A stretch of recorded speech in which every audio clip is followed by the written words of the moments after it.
Hey, this is Dieter Bohn for The Verge, and you are looking at the Pebble watch, a really big success story from Kickstarter.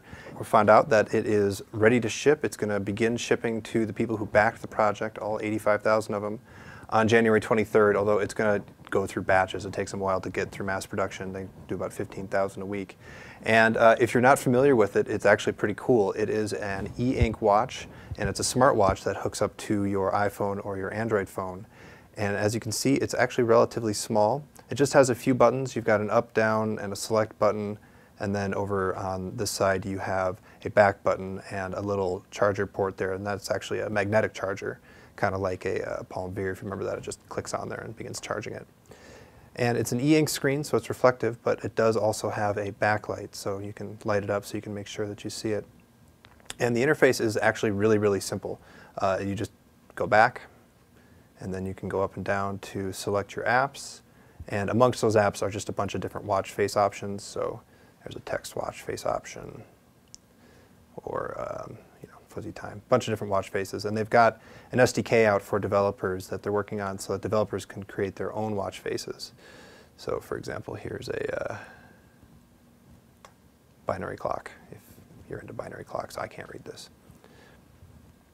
And it has a few other features in terms of being a smartwatch, the first of which is you can directly control your music. It just does this right over Bluetooth, and you can just hit that and it'll start playing your music, and you can maybe hear that in the background. You can go to the next song, just like any standard Bluetooth headset. That's how that works. And you can also set an alarm directly on the watch if you'd like to do that, or you can also just jump into settings here, hook up your Bluetooth, and do a couple other settings, change the size of the fonts and whatnot. But the real action is with notifications. So the whole point of a smartwatch is that it's connected to your smartphone, and when you get notifications or text message alerts, it shows up on your watch, and you can read them quickly, and more to the point, you can feel them. So this watch vibrates, and when something comes in, it's more likely you're going to feel it on your wrist than you would in your pocket. So text message comes in, you can look at it really quick. It'll dismiss on its own automatically, or you can back out of it. And then the next one will come in, and same deal. And it has buttons over here, and you can actually scroll through to read the holium, or at least some of the text to see what you've got here.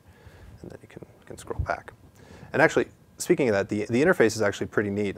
Pebble tells us that it's kind of inspired by the original Mac that had a black and white screen, and you can see the way that they've got sort of a little dot matrix gradient here, and just some pretty good looking icons. So in terms of basic specs, it has a 144 by 168 screen, and it has a battery that should be good for around 7 days of battery life. And then you can attach a little magnetic charger, and it should charge itself back up in 1 or 2 hours or so. Of course, it uses Bluetooth 4 to connect with your iPhone or your Android phone. And it also can do over-the-air ROM updates over Bluetooth. And so a ROM update gets pushed to the app on your phone, and then that can get pushed over to the watch. And Pebble's actually promising to release updates as often as 2 or 3 weeks, which is pretty cool. So we should see some more features coming relatively soon. We know that they had a partnership with Runkeeper, so we would expect that there'll be some fitness apps here that'll be integrated in, and presumably an expanding ecosystem as they go along. Actually, one feature that they just added to it, which is pretty neat, is a feature where you can just tap it to turn on the backlight, or even shake your wrist. So you can flick your wrist forward, or just tap the bottom of the watch, and it'll turn on the backlight, which is a little bit difficult to see on that dark watch. But if we go to something a little bit brighter, like that, and then we let it time out, flick my wrist, turned on the backlight. So there you go. That is a Pebble watch, a huge Kickstarter success story, and it is shipping to the backers on January 23rd, going through that batch, and then presumably it'll be in wider retail not too long after that.